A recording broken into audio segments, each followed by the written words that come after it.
Chapter 261 to 265. In order to make him happier. Even though she knew he couldn't see it, she still spoke while giving him a thumbs up. He smiled. It's easy. Zoe has evidence in hand that Annie destroyed Tom's family all those years ago. And I had Daniel investigate the evidence that she took Betty Anderson's money. With these two pieces of evidence in front of her, does she still have any choice? Oh, so you're threatening her? Either way, it's enough as long as she can tell the truth.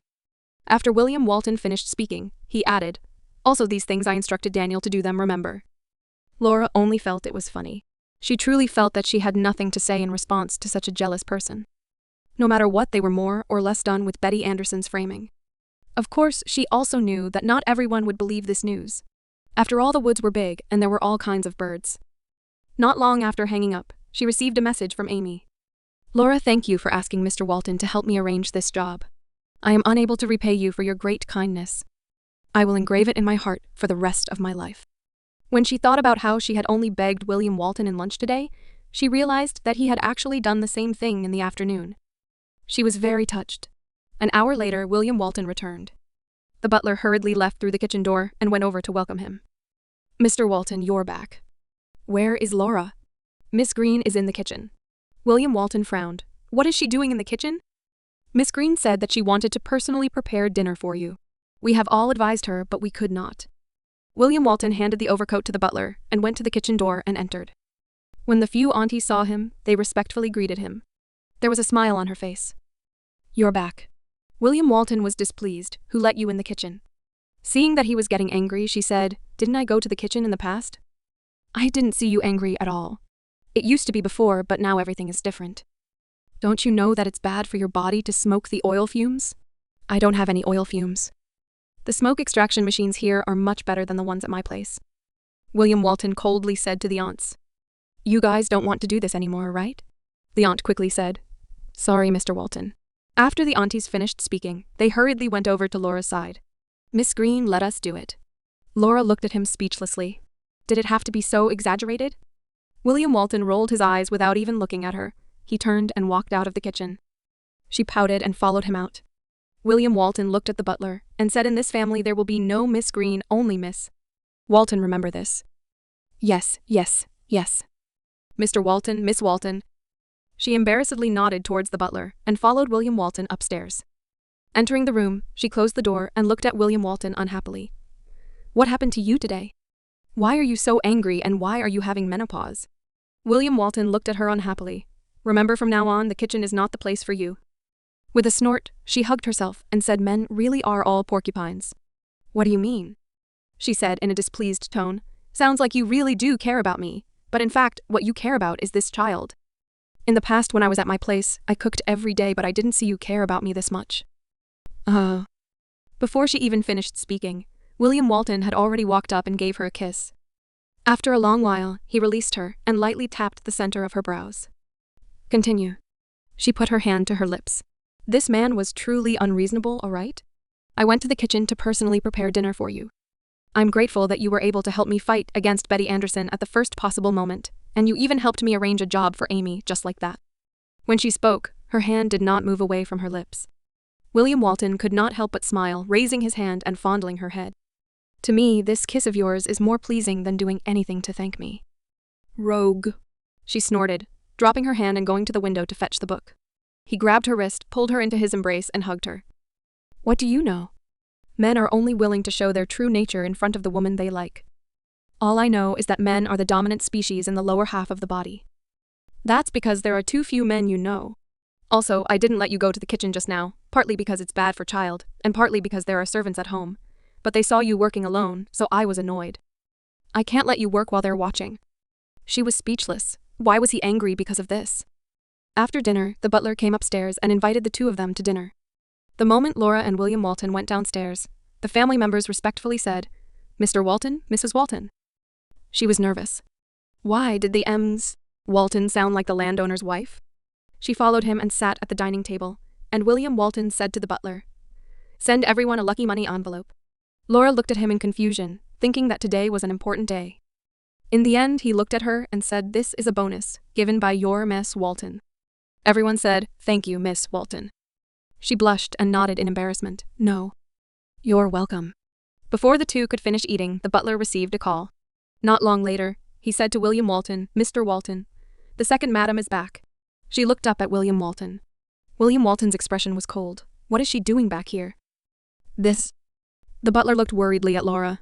"I don't know either, second madam didn't say." William Walton put down his fork with a look of displeasure on his face. Just then, Carol Wright walked in. Seeing the two of them, Carol Wright smiled at them. "I came at the right time, it's time to eat," William Walton said indifferently. "You don't have a chef over there?" Carol Wright was embarrassed. "William, you don't have to speak in such a bad way, do you?" When she saw that, she turned to Butler and said, "Butler, give a bowl and fork to Miss Wright." Just as the butler was about to go, he heard Carol Wright say indifferently, "Butler, there's no need to be busy. Since there's someone who doesn't welcome me, I won't be eating here. William, come out for a bit. I have something to talk about with you." She turned and walked out. William Walton said in a cold voice, "Whatever you want to talk about, we'll talk about it here." Carol Wright frowned. She turned and looked at him, her face filled with disappointment. "Today I returned. Jack asked me to help him carry a message. I do not want to hurt anyone. Are you sure you want me to say?" William Walton did not move, but she said, "Since Miss Wright is here, you should go take a look." He patted her hands and said, "Eat slowly. I'll be back soon." She smiled at him and tried to suppress the embarrassment in her heart. Carol Wright and William Walton stepped out of the house. She lowered her eyes and poked the fork into the bowl. The butler stepped forward. "Mrs. Walton, don't worry, he will protect you well." She smiled at him, but did not say anything. She placed her phone on the table and started to buzz. She picked up the phone and flipped it over. Seeing that it was Nick Anderson without any hesitation, she immediately hung up and rejected his call. After last night's events, she was truly disappointed in Nick Anderson. Nick Anderson was not like John Anderson. If she didn't answer, he naturally wouldn't call again. Only he sent her a message. "Laura, I'm sorry. I know you are very angry at me, but I have never regretted it. I am really doing it for your own good.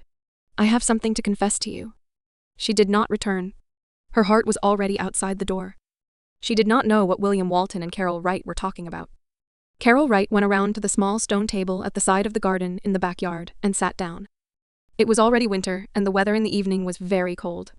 She rubbed her hands together a few times before raising her head to look at William Walton. "It's very cold, isn't it?" William Walton did not say anything and just sat opposite of her. "What message did Jack Walton want you to send me?" Carol Wright looked at his windbreaker. "I'm really very cold," he said lightly. "Then let's talk inside." Carol Wright sighed. "If it was before, you would have given me your clothes." William Walton said, "People should not live in the past." "But I can only live in the past because I can be happy only with the past," Carol Wright said with a downcast expression. "You won't understand," William Walton said in a deep voice. "I indeed do not understand. Carol, you and I have already embarked on different paths, and right now we can't even be considered parallel to each other. Do you understand?" "I don't want to understand," William Walton said calmly. "Actually, you know everything. You are just pretending not to know. Let's talk business. What did Jack say?" "He didn't ask me to come." Carol Wright looked at him with sorrow. "So you lied just now?" Carol Wright said sorrowfully. "If I hadn't said that, would you have come out?" William Walton berated her. "You have learnt to be self-righteous too." "What else can I do? I was worried about you, and I didn't want to hurt Miss Green, so I could only use this method to find you." William Walton was agitated. "What am I worried about? Could it be that I, as an adult, am unable to manage my own affairs? Don't bother with me anymore in the future. It's better for you to mind your own business. You..." Carol Wright bit her lips. "William Walton, since you were so heartless to me, then why did you provoke me back then? Do you know how difficult it was to forget you?" "Carol, let me remind you, you are already married. Your husband is called Jack Walton. I am married too. My wife is called Laura, no matter what happens. We do not need to take responsibility for each other's lives, so I said that you do not need to worry about me. Do you remember?" "I can't remember. Even if I did, my heart wouldn't listen to me," Carol Wright said as she lowered his eyes. "I know how unfair it is to the Miss Green that I can't let go of you. That's why I can't speak of my worries in front of her face." Carol Wright looked at him, her eyes filled with tears. "Do you think I haven't tried? It is because I cannot do it that I am standing here lowly. Enough." William Walton stood up. "Today's conversation is over. You should go back." He turned and walked back. Carol Wright stood up and quickly walked forward, wanting to stop him. However, because she was in such a hurry, she didn't notice that the grass beneath her feet was too slippery, causing her to accidentally fall over. She cried out in pain, "Ah!" Hearing the voice, William Walton turned his head around. Seeing her fall, he frowned. She was still carrying Jack Walton's child in her womb. Nothing could go wrong with her. He helped her up. "How are you?" She exhaled and shook her head. William Walton immediately took out his mobile and called the butler. "Second, Madam has fallen. Arrange for the driver to come over immediately and take her to the hospital." Carol Wright pulled his hand and held it tightly. However, he naturally withdrew his hand. Carol Wright said in disappointment, "Is there poison in my body? I won't do anything to a woman other than her. This is my responsibility as a husband. I won't hurt her. What about me? You have already hurt me." "You loved me once, didn't you?" William Walton said indifferently. "You also know that it was in the past." Carol Wright bit her lips and lowered her eyes. William Walton supported her up. At this time, the butler had already brought people running over. Behind him, Laura also worriedly followed him out. Seeing William Walton supporting Carol Wright, Laura felt discomfort from the bottom of her heart. But since Carol Wright had fallen, if William Walton did not support her, it wouldn't be appropriate. William Walton passed Carol Wright to the butler. "Send second madam to the hospital, notify Jack on the way." "Don't tell Jack," Carol Wright called out to the butler. "He cares a lot about this child right now. I don't want him to worry. Nothing will happen to me if anything happens to him. I'll contact him myself." The butler looked at William Walton. William Walton nodded. The butler said to Carol Wright, "Second madam, let's go." Carol Wright looked at William Walton as though she still had something to say. However, before she could say anything, she cast her gaze onto Laura. In the end, she lowered her eyes and did not say anything. Seeing her leave with a heavy heart, she felt that she had come for nothing. She walked to William Walton's side. William Walton looked at her. "Why did you come out?" "I heard the butler say that she fell. I was a bit worried, so..." "It's okay, she just can't stand properly. Let's go back to eat," he said, putting his arm around her shoulders and walking into the house. She looked at him, hesitating to speak. William Walton said, "If you have something to say, then say it. Stop hesitating." Don't you want to go with her? If anything were to happen to the child in Miss Wright's womb, I don't think you can explain it to Jack. I'm not a doctor. I won't be of much help if I go." "Don't worry." She rolled her eyes at him. Does this man know how to speak? However, why did she feel so happy? At 9:30 p.m., the butler returned. He came up to report to William Walton. "Mr. Walton's second madam is fine, but the doctor still suggested that she stay in the hospital for observation for 2 days. I had planned to stay, but second madam was worried that there was no one around to take care of you, so she let me come back first." William Walton indifferently replied, "Okay, that's good. Go and inform Jack Walton so that he doesn't have to worry." "All right." After the butler left, she placed the book down, looked at him, and said, "Tomorrow, should we go take a look at Miss Wright?" "Why?" She pursed her lips and said, I need to do a maternity examination, so I'm afraid I'll be chased by the reporters. At least I'll have to find an excuse to go to the hospital since Miss Wright is at the obstetrics and gynecology clinic. It makes sense for me to go." William Walton scoffed. "Since we're already married, is there a need to be so secretive about it?" She said, "I am not hiding. I just heard that during the first 3 months of pregnancy, one should keep it as a secret." "There's such a thing?" She nodded. "That's why no one would tell a pregnant woman at the first 3 months. Wouldn't it be better to be a bit more careful?" With her words, William Walton could easily accept it. "Then I'll accompany you there tomorrow." She nodded her head and replied, "Sure." She picked up the book, and just as she was about to continue reading, she heard William Walton say, "It's already past 9, you're still reading?" Looking at the time, she put down the book and returned to her bed. "When you read through it, you forgot the time," William Walton said in frustration. "A woman like you really can ruin a man's confidence. What's wrong with me now?" William Walton pointed to his own heart. "A handsome man is here. You won't even drool over me. You just want to tell me that I am not as enticing as a book, right?" She blushed and said, "William Walton, can you pay attention to the teaching of the fetus?" She caressed her lower abdomen. "You're not afraid of teaching your child a lesson? He can't even be considered a human now. He doesn't know anything. You said that because you are shy. Don't drag my son down with you." Laura turned around, sitting upright and looking at him. "Son? How do you know it must be a son?" William Walton raised his eyebrows. "Even if she isn't a son, a daughter is fine. But what you said just now was subconsciously saying that you prefer a son." William Walton snorted. "Don't be picky. Our Walton family has never been one to favor men over women, especially me. I like boys and girls as long as it's your child. It's fine." She secretly smiled. "That's more like it." She stretched out on her back and turned to face him. Jack. He must be very angry about what he said and how he knew we were married. William Walton looked at her and did not say a word. She said, if it's inconvenient for you to tell me, it's fine, even if you don't tell me. I don't want to know. Don't worry about his thoughts. I've said it many times, his thoughts aren't important. After he finished speaking, he rubbed her head and said, go to sleep, keep a good mood. Everything is under my control. Just as she closed her eyes, William Walton lowered his head and kissed her lips. She opened her eyes and looked at him. He kissed her for half a minute, then released her and smiled. Her face blushed. What are you laughing for? You've improved. Huh? You dare to open your eyes. Her face blushing. This guy he really was. It's better if you don't say anything. I want to sleep. She pushed him away and rolled over her back to him. William Walton took the opportunity to embrace her from behind. Together. Good night. Good night. At noon the next day, the two of them arrived at the hospital. They first went to Carol Wright's ward. Seeing them, Carol Wright smiled faintly. William, Miss Green, why have you come? Her peaceful attitude was as though the fight with William Walton last night had never happened. William Walton said blandly, she is here to take the maternity check and also to look at you. Laura stepped forward and asked, Miss Wright, are you all right? I'm fine. I'm fine. She stood by the bedside, feeling somewhat awkward. She didn't know what to say. Seeing that William Walton said, let's go to take a checkup. Seeing that Carol Wright said, William, wait a moment, I have something to ask you. As she spoke, she said to the nurse, I'll have to trouble you to bring my sister-in-law to do a maternity check to familiarize her with the process. William Walton said indifferently, a maternity examination, of course she needs me to accompany her. If you have something to say, say it. Carol Wright's hand that was under the blanket tightened around the bedsheet. She smiled and looked at him. Miss Green, can I borrow your husband for a few minutes alone? She looked at William Walton. I'll wait for you at the door. She turned around and walked out. Carol Wright also sent her attendant out. There were only 2 people left in the ward. William Walton said in a cold voice. What, did you still have more to say last night? Carol Wright nodded her head. That's right, I'm indeed not done.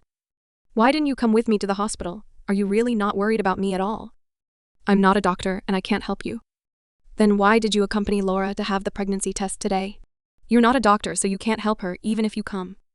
William Walton's voice was filled with displeasure. Do you really have to seek disgrace for yourself? She is my wife, and you are my sister-in-law. Is this answer clear enough? Carol Wright's eyes were filled with tears. Yes, I am seeking disgrace for myself. William Walton shifted his gaze, not looking at her face. Didn't you have a question? You are really very happy now, isn't it? William Walton did not hesitate and nodded. Yes. All right, I understand. You can go. William Walton put his hands in his pockets and turned around. However, before he could even take a step, Carol Wright continued. William, you must remember that there is a woman in this world who has truly and sincerely loved you for many years. This woman clearly knows that you are someone who she will never be able to obtain in her entire life.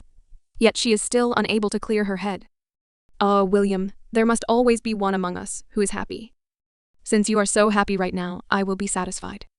Don't worry, I will clear away all the obstacles in front of you. William Walton turned and looked at her. What do you mean by that? Carol Wright only smiled at him. Believe me, I won't harm you. You must live a happy life. Hurry up and go. Laura is waiting for you. Don't make her wait too long. William Walton looked at Carol Wright's forced smile. After hesitating for a moment, he turned and left. When Carol Wright heard the door close, she laid down slowly and tears came out in an instant. It was time to act. Sorry, I really can't see you be happy with another woman. If I can't do it, then no one else had the right. People were selfish, and so was I, so. Don't blame me. When William Walton came out, he hurriedly moved her ears away from the door. He poked her in the forehead and said, What are you doing? Oh, it's nothing, I just dropped it. I just picked it up, she said as she shook the bag in her hand. Seeing her guilty look, William Walton could not help but find it funny and teased her. Really? Of course, why would I lie to you? Why did you come out so quickly? William Walton's hand rested on her shoulder. I'm afraid that you'll be anxious if you wait. Let's go, I'll lead you to a doctor. All right, let's go. She felt so ashamed of herself that for the first time in her life she wanted to eavesdrop. She heard nothing and she was caught by him. That was so embarrassed. She glanced over at him. William Walton asked, What do you want to ask? No, it's nothing. Nothing, so you heard everything? She raised her hand and pinched his waist. William Walton felt pain. You want to murder your own husband. Who told you to spout nonsense? I didn't eavesdrop. Well, you didn't. I really don't have it. She stared at him with an emotionless expression. William Walton endured laughing. Yes, I said it already, you didn't. William Walton, you. What about me? You are awful, she said, pushing him away and walking quickly. William Walton couldn't help but chuckle as he looked at her flustered back. This woman was more lovable, the more she felt guilty. He quickly caught up to her and said she didn't say anything. She just wanted me to take good care of you. Who wants to know? Don't tell me. She glared at him. I have to tell you, okay? She turned her head. How embarrassing. She really wanted to find a hole and drill into it. The pregnancy test was over soon. On the way back, she said, I plan to return to school tomorrow. You really feel itchy without working all day, don't you? I just feel that I'm absent too much these days. As a counselor, I can't possibly not do anything. This really isn't appropriate. William Walton replied honestly, if someone feels that it's not appropriate, you can resign. I'm not a lunatic, she said, curling her lips. He retorted, it's not a good job. No matter how insignificant this job is in your eyes, I will not resign. You don't even know how much effort I put in for this job. He was displeased. Heath, you've worked hard enough. You even lost your first love boyfriend for it, did you? Seeing that he was angry again, she said gently and cautiously, I didn't refuse to resign because of Avery Harris. I already said this a long time ago. This is my dream. Besides, it's almost winter vacation. Before winter vacation, I always do what I have to do well. I don't like giving up halfway. This is a good habit, he said, and dialed Daniel's number, arranged 2 bodyguards for Miss Walton. She took his phone and said to Daniel, no need, thank you. She hung up the phone and looked at William Walton. I say, Mr. Walton, can you stop exaggerating? There is no danger in the school. Furthermore, your press conference has already started. No reporter would dare to mess with you since the school is my workplace. You don't have to meddle. I'm here to work. How can I work well with 2 bodyguards around me? It's obvious that you're going to make fun of me. William Walton stared at her. If he had not interfered from the start, she would have been chewed to the point where not even bones would remain. Idiot. She stared at him. Why, you scolded me. You'd better shut up. I'm too lazy to be angry with you. She crossed her arms. She was even less inclined to get angry. When he got home, she went to find a new notebook in her study and went upstairs. When he returned to his room, he found her writing at the table. He thought she was studying, but seeing that her book was still lying on the balcony table, he walked up to her in curiosity. What are you doing? Holding the notebook up, she showed off a smile. I'm doing the baby's diary myself. Baby diary? Yes. I have read many mother and child posts and found a mother who wrote a diary for her child. It started when she was still a baby, so it's especially memorable. After I read it, I decided to make a diary from the first time I went through the obstetric examination. You said when the baby grows up, look at his own imprint, isn't that great? William Walton nodded, looked at her lovingly, and smiled. Man, a good mother. With a smile, she lowered his head and continued. William Walton sat sideways on the table. Give your child a name. I don't know if it's a boy or a girl. Then find a neutral breast name. It was a good idea to gently put down the pen. Stone, William Walton said with disdain. I said I wanted to take a neutral name. I didn't say you could take a random name. What's a rock? A little girl with her name is Rock. Is it all right? No way, she said. Then tell me, do you have any idea? William Walton raised his eyebrows. How about Layla? Layla from Laura? Or do you think? She pouted. But what if it's a boy? If he called Layla, others will laugh at him. It doesn't seem like a boy's name. After she finished, she snapped her fingers. How about Wall? William Walton shook his head and laughed. Even though I am proud of being a member of Walton family, would Wall be a little unsuitable for girls? I think it's good. Are you sure? She nodded. Anyway, I really like it. William Walton nodded. All right then. As he decided it, she actually felt that it was a bit casual. Just as she was about to say something, she saw that he had already picked up a pen and wrote a few bold and forceful words on the cover of the notebook. Baby Wall's diary. Father William Walton. Mother Laura Green. He handed her the diary. This diary, if parents do it together, they will have more love. Looking up at him, her heart felt warm, somewhat envious of this Wall baby, who had both mother and father. Emma, then Papa Wall, if you have anything you want to say to Wall, write it down too. William Walton did not hesitate as he bent down to write a few words in his diary. Seeing the words, a smile appeared on her face. Wall, you'll have a good father. After finishing his diary, William Walton went to the company first. She continued to read at home. Not long later, Nick Anderson called her. But she chose to reject it. Following that, John Anderson called her. She stared at her phone, wondering what the father and son were up to today. She still didn't answer. Very quickly, Nick Anderson sent her a message. Answer the phone immediately. Just as she finished reading, John Anderson's number called her again. She hesitated for a moment before picking up the phone. On the other end of the phone, John Anderson's hysterical roar could be heard. Laura, what do you guys want to do? Killing Betty Anderson. What benefits do you guys get, you evil girl? She was angry too. What do you mean? What did I do? Betty Anderson committed suicide, and all of it was because of you. Let me tell you, if anything happens to Betty Anderson, I definitely won't forgive you. Even if I die, I'll drag you along with me. I'm going to bring you in front of your mother to ask, how did she discipline you? For a good 5 seconds, she held the phone in her hand. A busy signal came from the other end of the line. John Anderson hung up the phone. She lowered her head to look at her phone.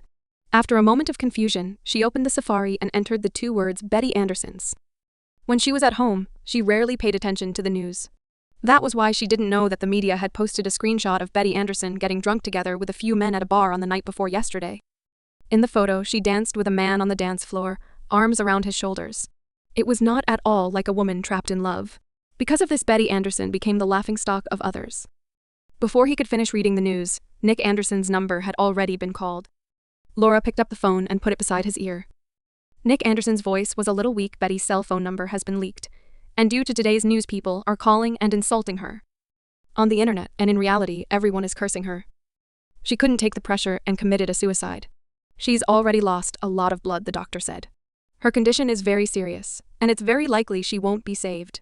Laura, this is what you want? Was I the one who forced her to commit suicide? Before, was it I who made her speak nonsense in front of the reporters? She dug her own grave again and again, saying that she was William Walton's girlfriend, that she was trapped, that she was depressed. All of this was said by her precious mouth. Why did she commit suicide while you and your father came to question me? If I marry William Walton, do I have to bear the consequences of all the bad things? Nick Anderson, I am not a scapegoat. Please do not blame all of your mistakes on me. I will not pay for all of the things I did not do, that I did not do. She hung up. Cut wrist. The word frightened her. She recalled the last scene in her mother's life. She thought of the bathtub stained with blood and the blood all over the floor. She covered her face with her hands and took a deep breath. Only until the images in her mind were completely chased away did she pick up her phone and dialed William Walton's number. William Walton, let me ask you today, were you the one who made Betty Anderson's news photos? William Walton raised his eyebrows. I just found out. Not you?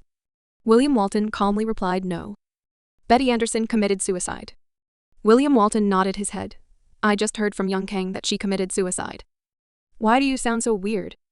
Why, when she bullies you like that, you still intend to have a deep relationship with her sister? She shook her head and covered her heart with her hand. I just think of my mother. Hearing that, William Walton got up and left the office.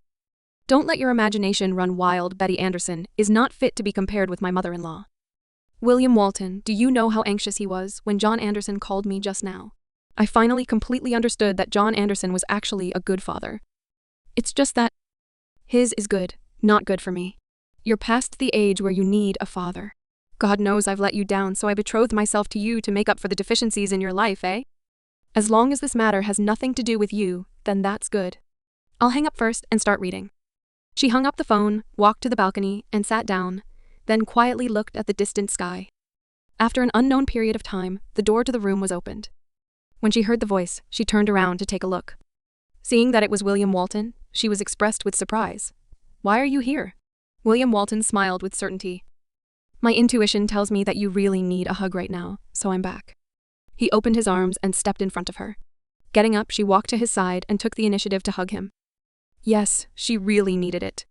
When she was sad, and when she was terrified, what she wished the most was to be embraced by others. That way, she seemed to have more confidence and a sense of security, just like right now. In the past, she always forced herself to do it alone.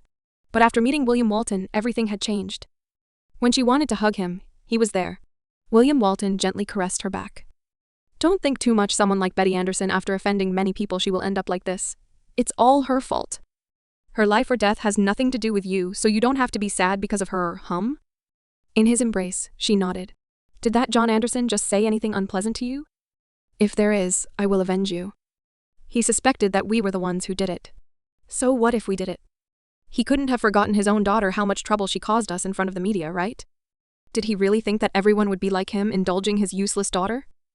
But I don't like being wronged. Help me investigate. I want to know who did this. William Walton nodded his head. It's nothing, no matter who did it, in my opinion. They did it for the sake of the people. It's a good thing that deserves your praise. Because of William Walton, the pain in his heart gradually shrank. Indeed, when people are sad, it's not appropriate to be alone. Half an hour later, Daniel gave him the answer. After hanging up the phone, William Walton found it funny and looked at her. Daniel found the person who provided the photos. You know her too. Thinking about it, she asked, I know her too? William Walton's expression carried a hint of playfulness. This person frequently goes to your school. I have no clue. You should just tell me who it is. Don't say that you didn't think about it, but I was already shocked. This matter was done by Emily Burke. Emily Burke? Her voice unconsciously increased by a few decibels. She doesn't have any grievances with Betty Anderson, and we don't even know each other. Why would she do such a thing? Who says they don't know each other? They went to the bar together the day before yesterday. They know each other? She scratched her glabella and was a bit stunned. She couldn't connect Emily Burke and Betty Anderson no matter what she did. Was the world too small, or was there too many coincidences? She had a feeling that this matter wasn't that simple.